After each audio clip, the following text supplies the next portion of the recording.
नमस्कार दोस्तों, आइए बात कर लेते हैं इस चैनल में कि आज का टॉपिक क्या हो सकता है। आज हम बात करेंगे इस वीडियो में कि बस महीने का 3,000 रुपये अगर आप मंथली कहीं इन्वेस्ट करें तो आपको कुछ पर्टिकुलर पॉइंट ऑफ टाइम के बाद 2 करोड़ का इन्वेस्टमेंट हो जाएगा। यानी कि 3,000 से 2 करोड़ तक का जर्नी क्या हो सकता है, वो स्ट्रैटेजी आइए इस वीडियो में डिस्कस करेंगे। तो सबसे पहले तो ये 3,000 से 2 करोड़ का जो स्ट्रैटेजी है ये इंडेक्स फंड के द्वारा आप पूरा कर सकते हैं। ठीक है, आइए बस समझते हैं कि पहले इंडेक्स फंड होता क्या है और इंडेक्स फंड से आप कैसे महीने का 3,000 रुपया हर महीना लगा करके आप एक सर्टेन पॉइंट ऑफ टाइम के बाद वो फंड को 2 करोड़ तक देख सकते हैं। यानी कि आपका फंड धीरे धीरे एक्यूमुलेट होकर 2 करोड़ तक पहुंच जाएगा। ठीक है, तो ये स्ट्रेटजी को जानने के लिए आपको ये वीडियो को लास्ट तक देखना पड़ेगा। तो अगर आप एंड तक देख रहेंगे तो मुझे उम्मीद है कि आपको ये चीज़ पूरा समझ में आएगा, नहीं तो आप स्किप करके देखेंगे बीच बीच से तो आपको कुछ समझ नहीं आने वाला, पूरा बेकार हो जाएगा। तो आपको 1 बाय 1 चीज़ को समझना है। इंडेक्स फंड को मैं समझाऊंगा कि वो क्या होता है, कैसे किस तरह से आप उसमें पैसा लगाकर 2 करोड़ तक का जर्नी आप पूरा कर सकते हैं। तो आपको सबसे पहले कहीं भी इन्वेस्ट करने के पहले समझना पड़ेगा कि जहाँ आप इन्वेस्ट कर रहे हैं वो कितना सेफ है, ठीक है, कितना रिलायबल है, क्योंकि ये आपका हार्ड एंड मनी है और मैं नहीं चाहता कि किसी का भी हार्ड एंड मनी इन्वेस्ट हो ऐसे जगह पर जिसके बारे में उसे कुछ नहीं पता। क्योंकि यहाँ पर इन्वेस्ट करने से पहले अगर आपको पता है कि ये किस तरह से आपको बेनिफिट देगा तो आप में वो पेशेंस रखकर उसे होल्ड करने का हिम्मत रहेगा। ठीक है, तो किसी भी चीज़ के बारे में कहने का मतलब बस इतना सा ही है, सिंपल सा, कि कोई भी काम करने के पहले अगर आपको पूरी जानकारी है तो आप उस काम को कर सकेंगे। तो चलिए आपको इंडेक्स फंड के बारे में बताता हूँ। देखिए, इंडेक्स फंड एक तरह का म्यूचुअल फंड है जिसमें आप अपने पैसे को एक बड़े ग्रुप या इंडेक्स में इन्वेस्ट कर सकते हैं। ये इंडेक्स किसी पर्टिकुलर मार्केट या सेक्टर के स्टॉक्स को रिप्रेजेंट करता है, जैसे कि S&P 500 या फिर निफ्टी 50, निफ्टी बैंक, बहुत सारे इंडेक्स हैं। ठीक है, तो अभी समझ लेते हैं कि जब आप इंडेक्स फंड में इन्वेस्ट करते हैं तो क्या होता है, इसके फायदे क्या क्या है इंडेक्स फंड में इन्वेस्ट करने का। तो इंडेक्स फंड में इन्वेस्ट करते हैं आप तो फंड मैनेजर आपके पैसों को उस इंडेक्स के अनुसार अलग अलग कंपनीज के स्टॉक्स में डिस्ट्रीब्यूट करता है। फॉर एग्जाम्पल, अगर आप निफ्टी 50 इंडेक्स में इन्वेस्ट कर रहे हैं तो आपका पैसा निफ्टी 50 इंडेक्स के 50 कंपनीज में इन्वेस्ट हो जाता है। ठीक है, अब किस तरह से इन्वेस्ट होगा, वो वेटेज वाइज, क्योंकि हर एक कंपनी का वेटेज अलग अलग है निफ्टी 50 में। तो आइए बात कर लेते हैं आगे की इंडेक्स फंड की खास बात क्या है, इंडेक्स फंड में ही आपको क्यों इन्वेस्ट करना चाहिए। तो इंडेक्स फंड की खास बात यह है कि ये पैसिवली मैनेज होता है, डायरेक्टली मैनेज नहीं किया जाता इसको।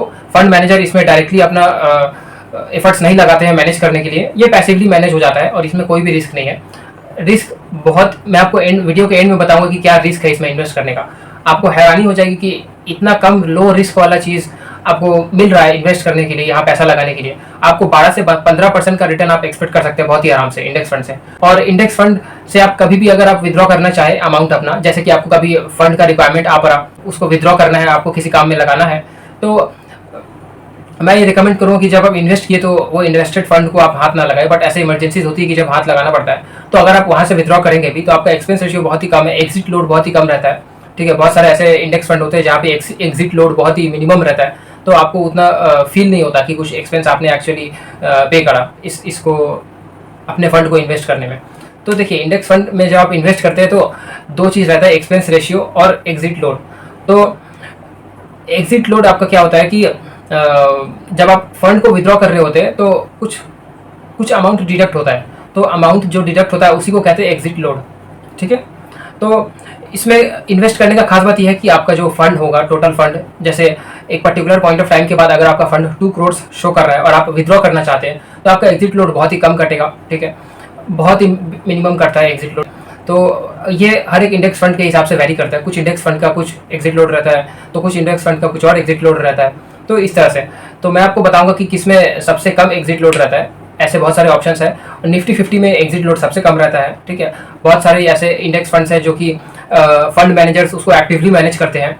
ठीक है, और ये एक्टिवली मैनेज करने का जो एक्सपेंस है, आपको उसका एक्सपेंस पे करना पड़ेगा फंड मैनेजर को, तो वहाँ पर रहता है आपका एक्सपेंस रेशियो जो कि थोड़ा ज़्यादा रहता है, क्योंकि उसे एक्टिवली फंड मैनेजर्स मैनेज कर रहे हैं। बट निफ्टी 50 को ऐसा कुछ नहीं है, उसे एक्टिवली मैनेज करने की ज़रूरत नहीं है, क्योंकि वो ऑटोमेटिक टॉप 50 कंपनीज में बाइफर्केट हो जाता है जो भी आपका इन्वेस्ट अमाउंट है। अगर आप 500 भी इन्वेस्ट करें मंथली तो वो ऑटोमेटिकली बाइफर्केट हो जाएगा निफ्टी 50 का टॉप 50 स्टॉक्स में, इंडिया का टॉप 50 स्टॉक्स।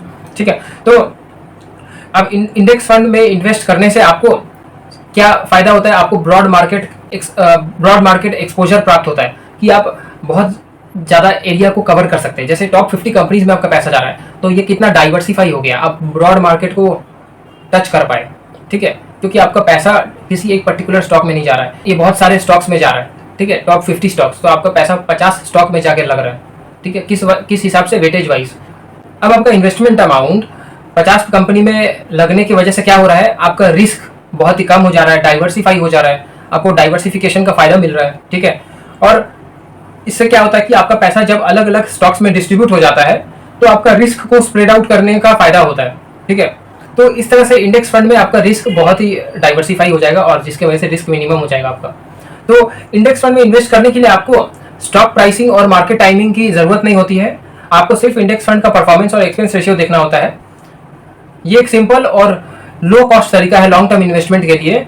एक अच्छा मौका मिलता है बिगिनर्स को शुरुआत करने का, क्योंकि इसमें ज्यादा नॉलेज और समझ की जरूरत नहीं होती, कोई भी पर्टिकुलर स्टॉक्स को उठा के एनालिसिस नहीं करनी होती, ठीक है, जिसके वजह से टाइमिंग की सेविंग होती है, आपका समय बर्बाद नहीं होता, ठीक है। आप बिना समय को बर्बाद किए हुए अपने पैसे को सही जगह पर लगा सकते हैं और अपना पैसा को ग्रो कर सकते हैं, ठीक है। इसमें ज़्यादा नॉलेज और समझ की आवश्यकता नहीं होती। और ऐसे बहुत सारे कुछ प्रमुख इंडेक्स फंड्स हैं जिसके एग्जाम्पल मैं आपको बताता हूँ, ठीक है। देखिए इंडिया में बहुत तरह के इंडेक्स फंड होते हैं, जैसे कि SBI निफ्टी इंडेक्स फंड। ये फंड निफ्टी 50 इंडेक्स के कॉन्स्टिट्यूएंट्स में इन्वेस्ट करता है। एक्चुअली ये करता क्या है, ये निफ्टी 50 के जितने भी स्टॉक्स है उसमें जाकर ये आपके फंड को एक डाइवर्सिफाइड तरीके से इन्वेस्ट करता है, ठीक है। ये हो गया SBI निफ्टी इंडेक्स फंड। अभी बात कर लेते हैं HDFC इंडेक्स फंड। तो ये क्या करता है, ये भी एक निफ्टी 50 इंडेक्स फंड है जो HDFC म्यूचुअल फंड्स के द्वारा ऑफर किया जाता है। इस फंड में इन्वेस्ट करने से आप निफ्टी 50 इंडेक्स के कंपनीज में इन्वेस्ट कर सकते हैं और इंडेक्स के परफॉर्मेंस के अनुसार रिटर्न्स अर्न कर सकते हैं। चलिए बात कर लेते हैं अगले निफ्टी इंडेक्स फंड की तरफ। तो ICICI prudential Nifty index fund, ये बहुत ही जबरदस्त है। ये ICICI प्रूडेंशियल म्यूचुअल फंड द्वारा मैनेज किया जाता है और निफ्टी 50 इंडेक्स के अनुसार पोर्टफोलियो बनाता है। ये इस फंड में इन्वेस्ट करने से आप निफ्टी 50 इंडेक्स के टॉप कंपनीज में इन्वेस्ट कर सकते हैं, टॉप 50 कंपनीज में आप इन्वेस्ट कर सकते हैं। चलिए बात करते हैं UTI निफ्टी इंडेक्स फंड के बारे में। ये UTI म्यूचुअल फंड द्वारा ऑफर किया जाता है। इस फंड का मकसद निफ्टी 50 इंडेक्स के परफॉर्मेंस को रेप्लिकेट करना होता है। इसमें इन्वेस्ट करने से आप निफ्टी 50 इंडेक्स के स्टॉक्स में अपना पैसा इन्वेस्ट कर सकते हैं। तो इसी तरह से और भी बहुत सारे इंडेक्स फंड्स हैं।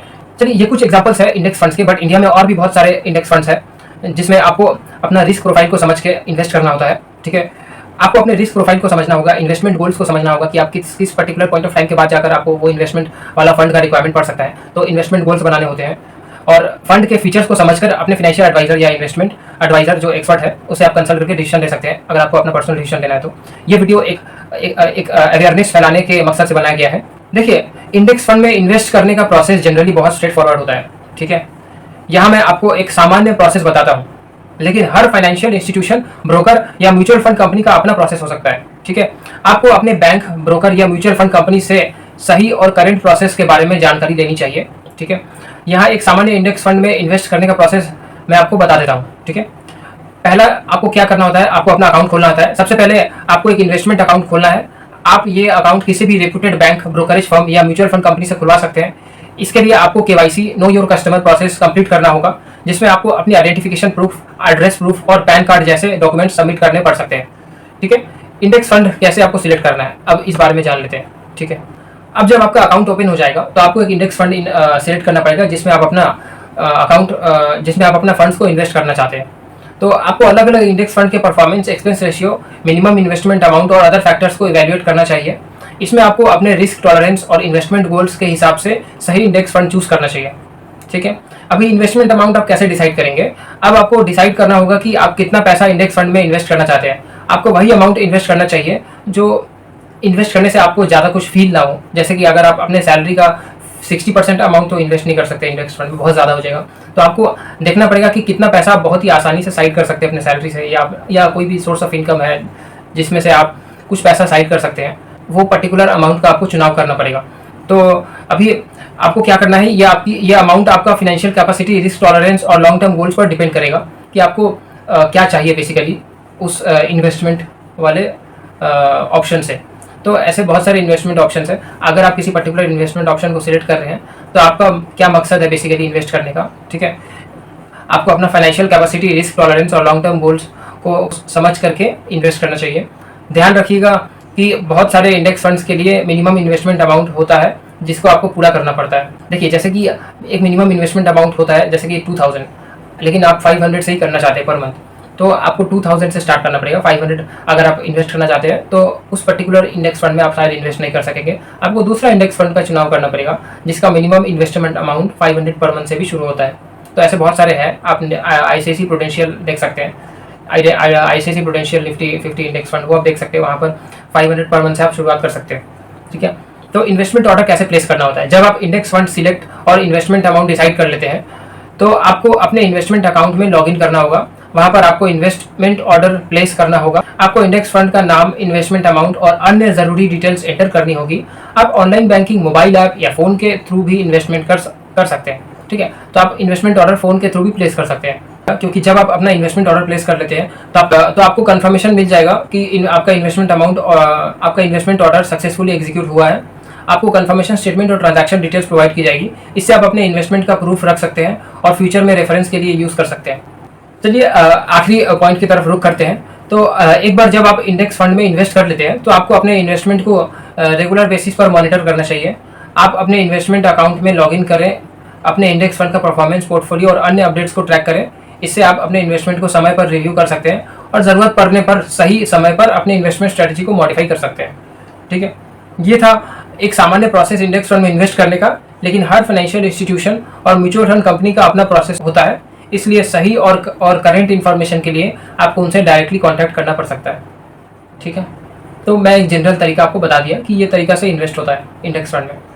तो चलिए फ्रेंड्स, बेसिकली इंडेक्स फंड क्या है, इसमें कैसे इन्वेस्ट करना है, ये मैंने आपको बताया। अब एक अपना एक्सपीरियंस का बात मैं आपसे शेयर करता हूँ, जो मैं आपको शुरू में ही बताया था कि जो लोग वीडियो स्किप नहीं किए और यहाँ तक देख रहे हैं, वीडियो तक बने हुए आखिरी तक, वो लोग को जेन्युइनली पैसा कमाने का मन है। तो मैं लास्ट की तरफ आपको बताना चाहूँगा कि देखिए, स्टॉक मार्केट में अगर आप डायरेक्टली इन्वेस्ट कर रहे हैं तो मैं समझता हूँ कि आप एक बिगिनर हैं, तो आपको नॉलेज की कमी होगी स्टॉक मार्केट में। क्योंकि जब आप इन्वेस्ट करेंगे, यकीन मानिए कि इतना आसान नहीं होता है, यकीन मानिए। ठीक है, उसके लिए आपको समय देना पड़ेगा, आपको स्टॉक मार्केट को समझना पड़ेगा। और स्टॉक मार्केट को कैसे समझना है उसके ऊपर मैं वीडियो लाता रहूँगा। पर अगर आपको इमीडिएटली अभी से कुछ इन्वेस्टमेंट स्टार्ट करना है तो मेरे हिसाब से आप स्टॉक्स में भी फर्दर इन्वेस्टमेंट कर सकते हैं। फ्यूचर में जब मैं आपको आपके लिए वीडियोस लाऊंगा, आप वो वीडियोस देखकर सीखकर डायरेक्ट स्टॉक्स में इन्वेस्टमेंट कर सकते हैं। बट अभी के लिए निफ्टी 50 इंडेक्स फंड में इन्वेस्ट करना बहुत ही सेफ ऑप्शन है। ठीक है, बहुत ही सेफ ऑप्शन। तो 12 से 15% का रिटर्न आप आराम से एक्सपेक्ट कर सकते हैं। ठीक है, तो क्या कर सकते हैं, अगर आपके पास एक पर्टिकुलर लमसम अमाउंट है और आप इन्वेस्ट करना चाहते हैं तो आप वो लमसम अमाउंट का 50% इंडेक्स फंड में इन्वेस्ट कर सकते हैं। ठीक है, और वो अमाउंट को इन्वेस्ट करने से पहले याद रखिएगा आपका LIC होना ही चाहिए, टर्म इंश्योरेंस जिसको बोलते हैं, और हेल्थ इंश्योरेंस आपका होना ही चाहिए। और 5 to 6 मंथ्स के लिए आपके पास पैसा रहना चाहिए आपके बैंक अकाउंट में, लिक्विड कैश, जिससे कि कोई भी अगर इमरजेंसी का ज़रूरत पड़े तो आप वो 6 मंथ्स का जो कैश आप इमरजेंसी फंड आप बना कर रखें वो आप यूटिलाइज़ कर सकते हैं। उसके बाद जो आपके पास एक्स्ट्रा पैसा बचता है, ठीक है, वो एक्स्ट्रा पैसा का 50% आप निफ्टी 50 इंडेक्स फंड में इन्वेस्ट कर सकते हैं और बाकी 50% आप डायरेक्ट स्टॉक्स में इन्वेस्ट कर सकते हैं। ठीक है, इस तरह से बहुत सारी स्ट्रेटजीज है डायरेक्ट स्टॉक्स में इन्वेस्ट करने की। वीडियो को आपको देखना है और मेरे साथ बने रहना है। सब एक एक चीज़ आपको नहीं सिखा दिया ना तो आप बताइएगा कि आकाश तुमने नहीं सिखाया, तुम बस ऐसे ही प्रॉमिस करते हो बट सिखाते नहीं हो। तो बस थोड़ा सा आपको इंतजार करना है, धीरे धीरे मैं लाता रहूँगा वीडियोस। ठीक है, अभी के लिए आपको इंडेक्स फंड समझ में आ गया। अभी आप इंडेक्स फंड में, जो कि एक सेफ इन्वेस्टमेंट बेट है, आप उसमें पैसा लगा सकते हैं। ठीक है, और मिनिमम अमाउंट स्टार्ट करने का 500 पर मंथ भी है। ठीक है, आप देख सकते हैं। बट अगर आपको 1 करोड़ तक पहुंचना है तो वो मैं आपको बता देता हूँ स्ट्रैटेजी क्या रहेगी। 3000 पर मंथ अगर आप इन्वेस्ट करेंगे तो आप एक नहीं, 1 करोड़ नहीं, 2 करोड़ तक पहुंच सकते हैं। आप अगर लगातार 3000 पर मंथ 20 ईयर्स तक इन्वेस्ट करेंगे और 20 ईयर्स के बाद जब आप इन्वेस्ट करना आपका कंप्लीट हो जाए तो उस फंड को उस समय विड्रॉ मत करिएगा। ठीक है, आप इन्वेस्ट अमाउंट बंद कर सकते हैं, ठीक है, पर मंथ जो आप दे रहे थे, और उस फंड को एज इट इज छोड़ देना है। ठीक है, और 10 साल छोड़ना है। 20 साल तक आपने पैसा लगाया, उसके बाद और 10 साल छोड़ना है। 30 साल के बाद आप देखेंगे कि आपका फंड का वैल्यू 2 करोड़ हो चुका है। ठीक है, और जब आप विड्रॉ करेंगे आपका एक्सपेंस रेशियो, एग्जिट लोड सब कम रहेगा, तो आपका ज़्यादा खर्चा नहीं आएगा। 2 करोड़ आपको हाथ में देखने को मिल जाए। तो इसी तरह से आप 3000 लगाकर मंथली, ठीक है, 2 करोड़ तक आप पहुँच सकते हैं। ठीक है, बहुत ही सिंपल स्ट्रेटजी है। आपका रिटायरमेंट पूरा सेफ रहेगा, कोई प्रॉब्लम नहीं आपको। ठीक है, तो ये स्ट्रेटजी को आप सोचिए, इस पर विचार विमर्श करिए और अपना इन्वेस्टमेंट का डिसीजंस अपने फाइनेंशियल एडवाइज़र से भी कंसल्ट करके लीजिएगा, ठीक है। मैं इधर आपको बस अवेयर कर रहा हूँ, आपको सिखा रहा हूँ और मेरा काम यही है। आप अपना रिसर्च और ड्यू डिलिजेंस ज़रूर करिएगा और एंड आई एम श्योर कि ये आपके लिए बहुत ही अच्छा एक विकल्प है। आप इसको समझिए, आप इसको देखिए और अपना फ्यूचर का इन्वेस्टमेंट का डिसीजन लीजिए। चलिए फ्रेंड्स, जैसा कि मैंने आपको बताया कि वीडियो के एंड में मैं आपको ज़रूर बताऊंगा कि निफ्टी 50 इंडेक्स फंड में इन्वेस्टमेंट करने का क्या रिस्क हो सकता है। तो देखिए, रिस्क बस इतना सही है कि सिंस सबसे पहले आप इन्वेस्टमेंट समझिए, सिंस आपका पैसा निफ्टी 50 इंडेक्स फंड जो कि इंडिया का टॉप 50 कंपनीज़ को रिप्रेजेंट करते हैं, तो अगर इंडिया का टॉप 50 कंपनीज़ बर्बाद हो जाएगा तो कब बर्बाद होगा? वो तभी बर्बाद होगा अगर इंडिया पे अटैक हो गया, वर्ल्ड वॉर हो गया, ऐसा कुछ। तो उस केस में, वर्ल्ड वॉर के केस में तो फिर सभी ख़त्म होगा, तो उस केस में पैसों का क्या ही करेंगे ब्रो, राइट। तो वो सबसे वर्स्ट केस सिनेरियो है जिसमें सबका पैसा डूबेगा, एक का नहीं डूबेगा, सारे का डूबेगा, पूरा दुनिया का पैसा डूबेगा, राइट। तो उस केस में पैसों का करेंगे भी क्या? उस केस में वैसे भी तो सब खत्म हो जाएगा, तो यही रिस्क है, ठीक है। एंड उसके अलावा कोई रिस्क नहीं है। इंडिया एक डेवलपिंग कंट्री है, आने वाला साल, कमिंग ईयर्स इंडिया का ही है और इंडिया बहुत बहुत ज़्यादा ग्रो करने वाला है। तो ये मौका को आपको जाने नहीं देना हाथ से और ये ज़बरदस्त अपॉर्चुनिटी है, तो आपको इसको समझना है। यहाँ आपको अपना ध्यान लेकर के जाना है और पूरा रिसर्च और एनालिसिस करके अपना जो इन्वेस्टमेंट फाइनेंशियल एडवाइज़र है उससे आप कंसल्ट करके आप अपना डिसीजन ले सकते हैं। तो चलिए फ्रेंड्स, आज का वीडियो यहीं तक था। आपसे अलविदा लेता हूँ तब तक के लिए, ठीक है। अगली वीडियो में मुलाकात होगी, तब तक के लिए जय हिंद।